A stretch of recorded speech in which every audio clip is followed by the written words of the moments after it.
సాధారణంగా నాకు నేను పెద్దవాడిని అది కాదు, గొప్పవాడిని కాదు.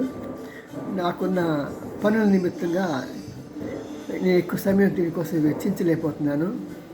ప్రత్యేకంగా నేను ఎక్కువగా ఏంటంటే ఏదైనా సబ్జెక్ట్ చెప్పే ముందు ఆ సబ్జెక్టుకి సంబంధించినవన్నీ కూడా ఎక్కువ సమయాన్ని గడుపుతాను. ప్రజల యొక్క కామెంట్స్ కన్నా కూడా దానికి ఎక్కువ అవకాశం ఇస్తాను, సమయం వచ్చేస్తున్నాను. కానీ దాన్ని కూడా పట్టించుకోవాలి. సో ఎందుకంటే వాళ్ళ చూసినప్పుడు నేను ఒక వీడియో చేశాను. దాంట్లో ఈటీవీ గురించి వాళ్ళు ప్రత్యేక పోలీస్ స్టేషన్కి ఎంతెంత డబ్బులు పంపిస్తున్నారు లిక్కర్ షాపులు వాళ్ళు, అవన్నీ కూడా చాలా చక్కగా వివరంగా రాశారు. వాటి గురించి నేను అప్రిషియేట్ చేసి రాశాను.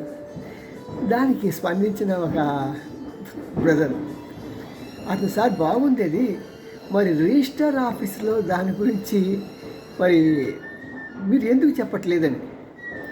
డియర్ బ్రో, నేనేం చెప్పట్లేదు, ఎందుకంటే నాకు అంత వయసు అంటే అంత యువకుడిని కాదు. ఏదైనా గొడవ వస్తే నా తరఫున నిలబడే వాళ్ళు ఎవరు ఉండరు. నేను చాలా మంచి చేసి కూడా నేను అనేక రకాల సమస్యలు ఎదుర్కొంటున్నా. ఎవరైనా సరే నువ్వు తప్పు చేస్తున్నావా అంటే అక్కడ మా ఫ్లాట్లో వాటిలో అందరూ ఒకరైపోయి మమ్మల్ని వెలివేయటంలా చేస్తున్నారు. అవన్నీ మరి ఇలాంటి వాటిని తట్టుకోలేకపోతున్నాము. మరి ఇలాంటి చేయడం చాలా కష్టం. బట్ అంటే అది బాగుంది అని చెప్పేసి అనుకొని నేను చెప్పాను. మరి ఈనాడు రిపోర్టర్స్ నాకు తెలిసిన వాళ్ళు ఉన్నారు, వాళ్ళు కూడా ఇలాగా ప్రజలు కోరుకుంటున్నారు అలాగే మంచి మంచి రిపోర్ట్స్ కావాలని. మీరు కొద్దిగా కష్టపడి రామోజీ గారి పేరుని నిలబెట్టండి అని అడుగుతాను తప్పకుండా. Thank you for your demand. ఇలాంటి డిమాండ్స్ ఉంటే బాగుంటాయి.